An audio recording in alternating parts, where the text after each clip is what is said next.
to use? Yes, sir. In that regard, he is scheduled for two classes. One is being November 13th, with the 2 dates. November 13th, 15th, 6 p.m. to 9, and second class is on December 2nd, from 6 to 9. That's virtual. So those are the two classes they had set him up for. But what has he done? He has to complete the DWI education course and the effective decision making. Those are the classes he's registered for. Well, he hadn't even done that, and it's So he's claiming financial hardship, so they're doing all of the programs in-house. His device has been in lockout since July. They've been drug testing him more frequently because of that. His last 5 drug tests were positive for marijuana. You don't say. If I test you now, what are you going to test positive for? Really? His last Really? drug test was I'll send you right now. We'll see. His last drug test was October 16th, and he was positive for marijuana. So they want to extend him for 6 months to allow him to complete the 2 classes and IOP. Joe, he hasn't done anything. All he's done is continue to smoke weed the whole time. Your Honor, I did sit down before he approached, and he assured me that he had stopped. I told him, talking to you, and that you would test him, and, I gave him the option because, I was willing to speak with the DA too to see where they wanted to go with this and talk with the client as well about that. One of the things about the machine, he says, as you said, he's been out of a job, and the probation officer's working on him, knows that, and that's why he hadn't been able to pay for the installation of the machine, which is no excuse. But he has enough money to smoke weed.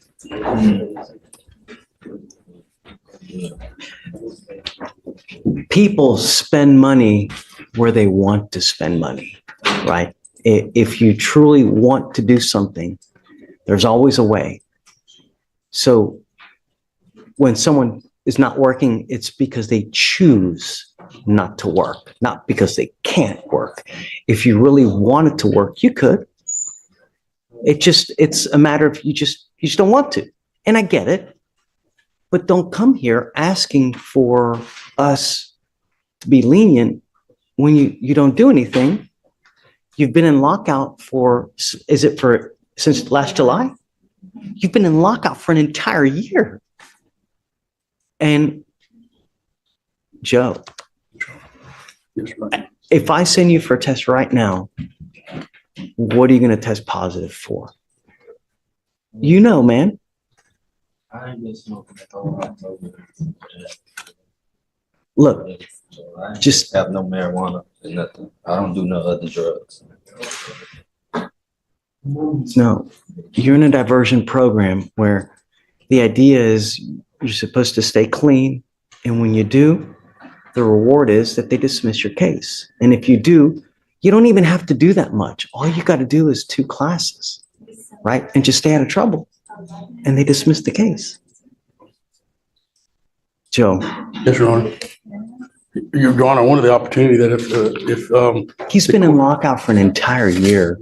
I was going to talk with the DA and see if there's another resolution of the situation and see what options he wanted me to check on that. If the court was not, and I explained to him 6 more months means he needs to be in compliance 6 months. Yeah, I'm not, and he's not been in compliance at all for anything. I'm not inclined to do another 6-month reset for him to just do nothing for another 6 months. I mean, we're delaying the inevitable. You know what I mean? Yes, sir. I understand. So you might as just.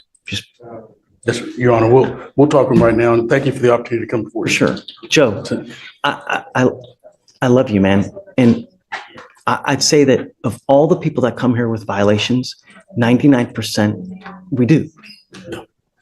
But you got to show that you want it, that you really have a willingness to do it. Yes, sir. And when you don't, really, I mean, the program is designed to reward people who faithfully work for it. And I get that there are hiccups in life, but when you do nothing, you've been in lockout for an entire year, you literally have done nothing for an entire year, and all you've done is continue to smoke weed the whole time. That shows us you don't care. So why would we care? All right, you guys talk. Let me know what you want to do. You must either accept or we're going to set your case for trial today. Okay? All right, please. Your Honor, I have one other one, Brenda Reese. Sure. The court had asked me to approach on this one. This is a client who's also working toward dismissal. He just needed one more reset in order to get the funds to pay for their driver's license. Which is the last I mean, part. it's 140 days. If you need more time, of Thank you, course. Your Honor. Yeah, for sure. Whatever you need, Thank you very much. of course. Mr. Elick, Your Honor. And you guys ever get a call back? no, Judge, we did. So, Judge, I met with the defendant with defense in the room. Oh, okay. I'll let defense. Your Honor, I showed him some video of the alleged assault, I believe. Of course, I haven't gone through the state's discovery, but this, in my opinion, is a child out of control. She's on juvenile probation in Tarrant County, according to her mother. The complaint says that she caused bodily injury by grabbing her.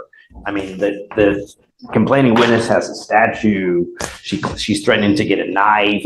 She's bigger and stronger than my client. My client's called the police numerous times. This is why we appoint. And so There's I always think- two sides, right? I think Always this time. is almost enabling the child when the police come. The police saw all this, but they're so sick of going out there. They're like, we're somebody's. But I don't understand why they wouldn't, if you see this, Michael, did you see it? I saw the video, Judge. Okay. Based off of what I saw and what defense told me, I'm unopposed to removing the residency restriction, to not granting a MOAP at all, and to just. No more. I wouldn't. Okay, I mean, if that's what you think, I'll go with what you think. I Based off what think, they're telling me, Judge, and I did corroborate some of the information as well. We're just going to subpoena the CPS records to take a look. come up, Ms. Walker, come up. So I guess, the $25 million question is, how do you wrangle in a child who's out of control? I've been doing everything in my power to love her, do everything to help her get some type of mental help. I've had her admitted to several programs. I've even contacted CPS myself personally, had them come out to the house. She got up and walked out on us. I've tried therapy. I've tried medication. Hell hath no fury as a scorned 15-year-old. I tell you None. what, I mean, I None. remember I was 15. Oh, God. And I hope it doesn't, I mean, I know it's going to happen to me, but what's she on probation for? Trying to stab her older sister, my other daughter, And that's in Tarrant County in Tarrant County. and a juvenile case. Another felony. Okay, so I'm at your disposal. I guess whatever you want, ma'am. I'll take off I won't do the order for protection.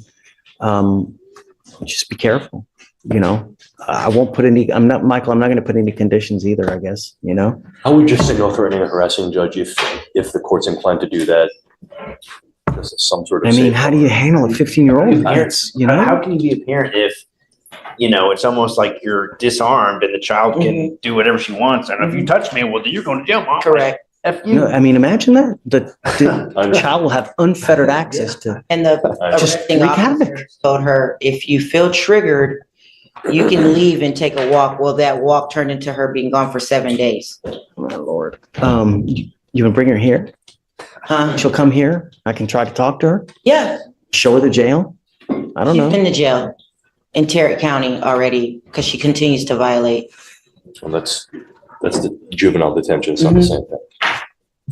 I don't know. I mean, I don't know how worse juvenile detention is versus regular. And she had an ankle monitor, but I'd it was imagine. cut off. It's not like the jail. Really? Yeah, they're in plain clothes. They're not in handcuffs. They have plenty of hours. Really? It's completely different. It might as well be a playground. Yeah. Wow. It's not like Dr. Phil where he sends No. them to the. No. Okay. It's a playground. I'm not going to put any, just be careful. It's evident she's bringing you down too. And I'm so sorry for it. You're welcome to come bring her here. We'll try to help you out. Yes. If she'll listen to me, I'll try to talk to her or whatever you need. We're at your disposal, Thank you. I appreciate that. You ever need funds for anything, just let me know. Okay. That's why, I wanted to appoint you someone because there's always two sides, right? We get one side here, but a lot of times you don't get the other side. And a lot of times we take that for granted, and it's good to have another ear in just so that we always know we get a complete picture, and it's just so important. So That's her. I'm sorry you're going through that, and I hope it gets better. If you keep loving I gotta imagine she's gonna get better, really. Because I tell you, I was the same way. Hell on wheels. You know, and if it weren't for my folks, holy moly, I don't know where I would be, you know, really. So, okay, man, thanks. So we've given you a lawyer. Just stay in touch with James. He'll tell you when to come back, what you need to do.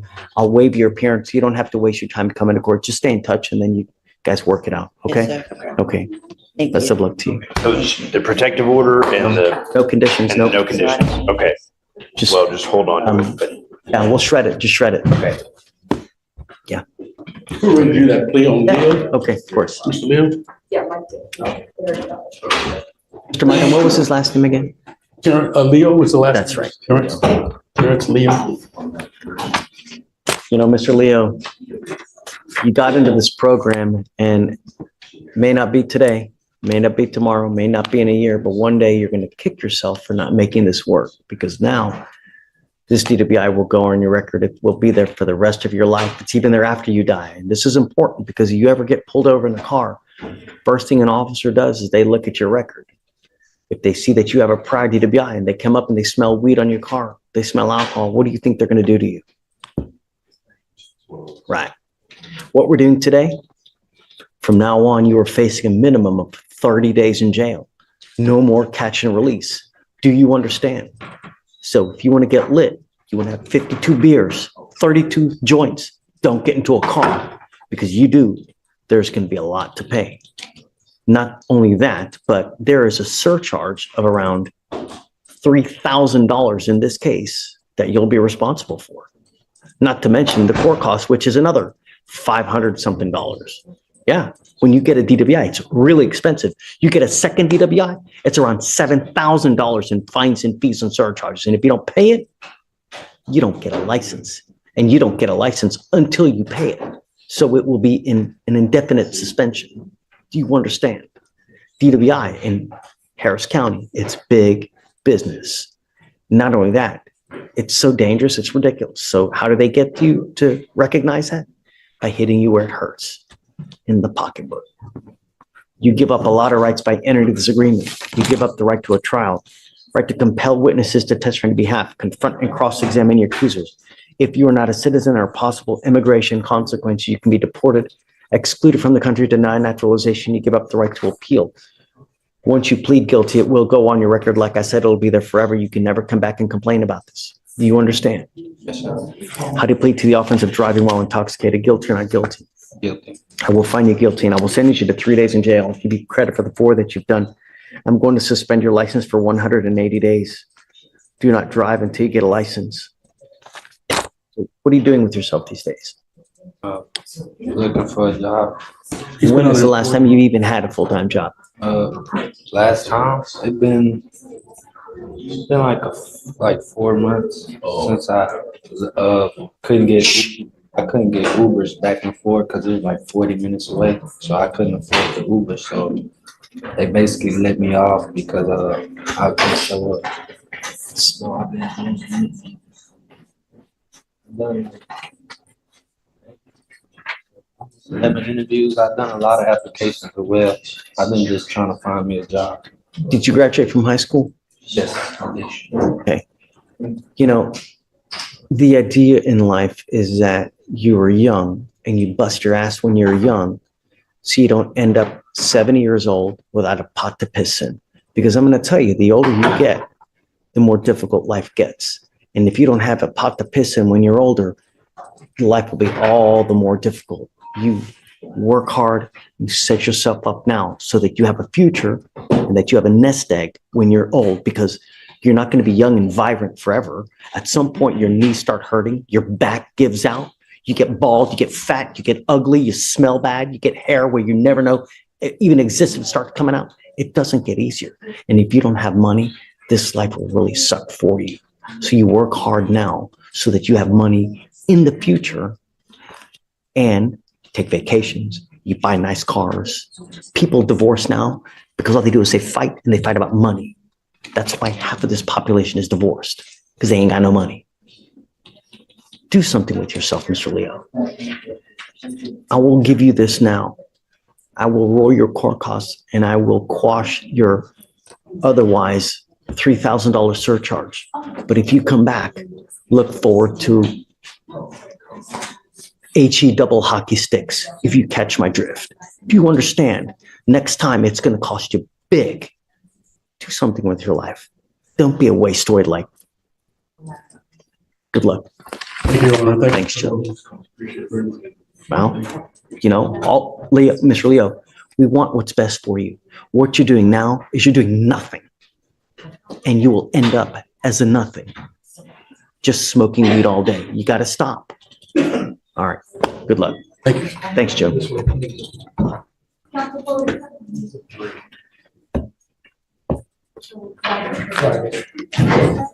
I'm making your bond conditions severe.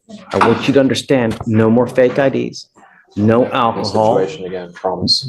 no illegal drugs, and I'm going to test you. I will test you 40 to 45 days from today. If you test positive for marijuana again, that tells me that you've continued to smoke. I will put you in jail. You will not get any more PR bonds, and I don't care if you're kicking and screaming and praying to Allah that it wasn't this. I don't care. You will go into custody. You are on notice now. Forewarned is fair warned. Do you understand? Sir. All you have to do is stay in school, graduate, don't use. I know, Do you understand? sir. Okay, we've given you a lawyer. It is your responsibility to stay in touch with Jillian, and she will tell you when you have to come back to court. If you test positive, or I'm sorry, negative, at that point, we'll just give you a normal reset, but you are still under bond conditions not to use, Sir. because they can call you in at any time to come test. Sir. Understand? Sir. Okay, all right, Jillian, thanks. That's it.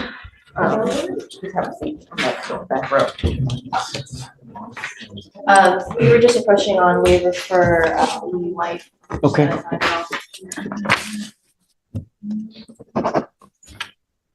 I talked to his attorney up in Wisconsin, and he said that he had initially reached out to him 4 years ago. And then he fell off the face of the earth for a period of time. So it wasn't as if he forgot it completely, but his attorney's advice up there was go ahead and, hit the waiver, reschedule the case. If they come to get him, we'll deal with it up here. If not, that's how that is. They've indicated that they want it. Yeah, but he knows the folks in Dane County, the county that's in. And so he said he would Meaning be, he knows the officers there? yeah, I mean, he practices law there. It's a small Oh, county. no, okay. I thought you were talking about the lawyer says he knows people. I thought you meant Mr. No. White. What he's Okay. saying is that He doesn't think they'll come? he said they won't come to Illinois. Well, if they don't come, then he gets released. But Exactly. bring out Mr. White, please. Yes, Your Honor. But if that's the case, he still needs to take care of this. And that's what I want him, I'm going to impart to him now that no matter, even if you get released, And do you automatically reset this case for 15 days or how does it? Yes. Okay. So, Ms. Tang, you'll take care of that?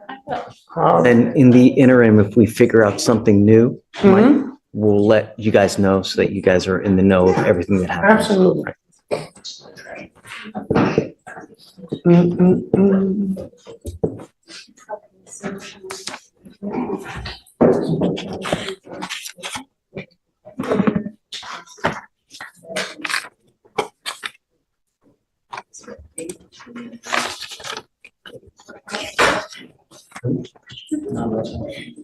So, Yana, where will you guys be for Thanksgiving? Is it your house?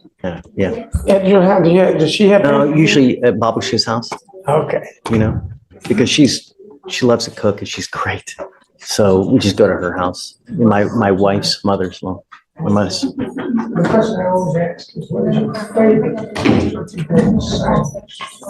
That's stuffing. Is it It's good? great. Oh, man. Do you have to put gravy on it or is it good enough without it? No, gravy. She makes a mushroom gravy like this. Like you start salivating. It's like, and I can't wait. How about you, Ms. Tang? What's your 2 weeks, right? Corn cups, yes. Yeah. Corn casserole or green casserole. corn casserole? Wait, Sounds good. All right, let's Mr. get. White, I want you to understand a couple things. Your lawyer has been tenacious in trying to get you a bond, as is your family. Love Mike. He's a good guy. But it has nothing to do with them. It has to do with me, and more importantly, it has to do with you.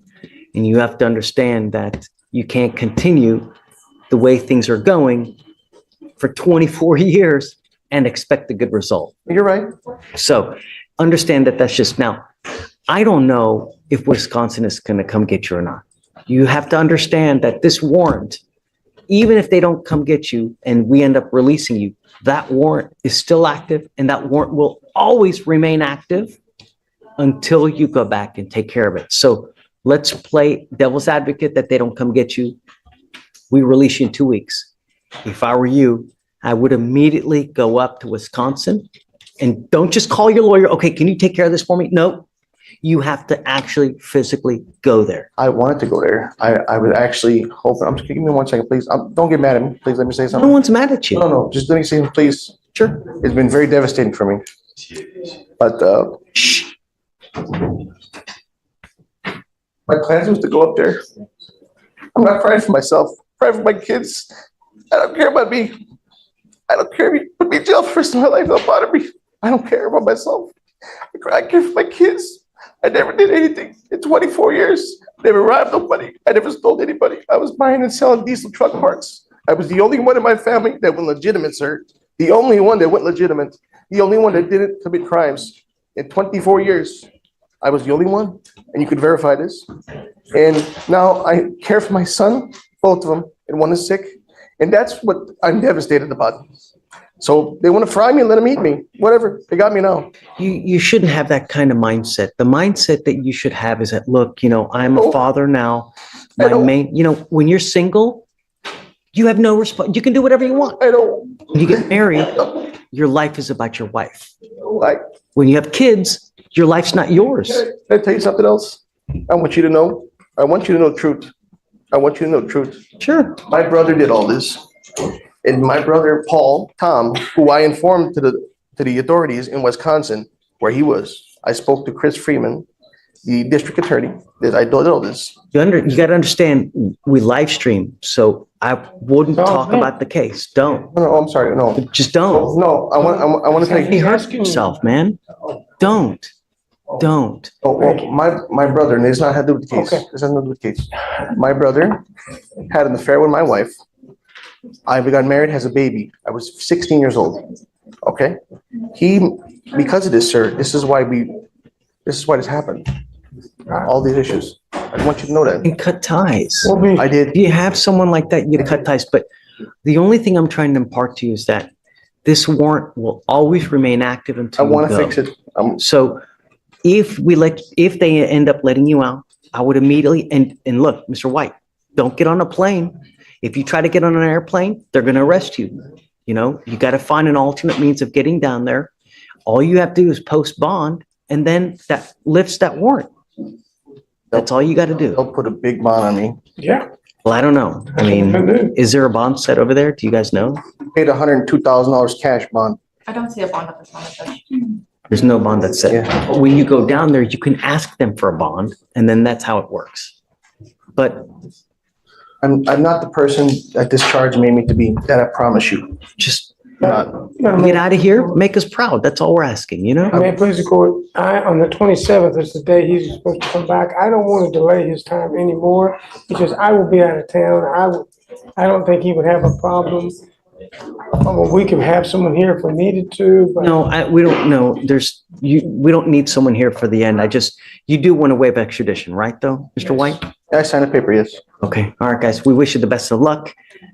If they take you, great. If not, go up there, okay? Yeah, I'm definitely, I was gonna do it anyway. I was trying. I tried before, but now we're going to do it now. All right, Mr. White, come on. Thank you. Your Honor, Thank you, it's Mr. always a pleasure. Ms. Tang, You too. thank you. Thank you, Judge Fleischer. Thank you. In this court case, a man named Joe appeared before the judge after repeatedly violating the conditions of his diversion program related to a DWI case. The purpose of the program was simple: stay clean, complete 2 required classes, and avoid trouble so the case could eventually be dismissed. However, instead of following the rules, Joe failed to complete his DWI education and decision-making classes. His ignition interlock device had been in lockout for nearly a year, and his last 5 drug tests all came back positive for marijuana. When questioned by the judge, he claimed financial hardship and unemployment as excuses, saying he could not afford the required device installation But the judge made it clear that if he had money to keep buying marijuana, he had money to follow court orders. The judge expressed frustration, explaining that the court only helps people who show real effort and responsibility, not those who waste repeated second chances. He reminded Joe that the diversion program was designed to reward people who genuinely wanted to improve their lives. But after an entire year of non-compliance, excuses were no longer enough. Instead of granting him another 6-month extension to continue doing nothing, the judge gave him a final decision.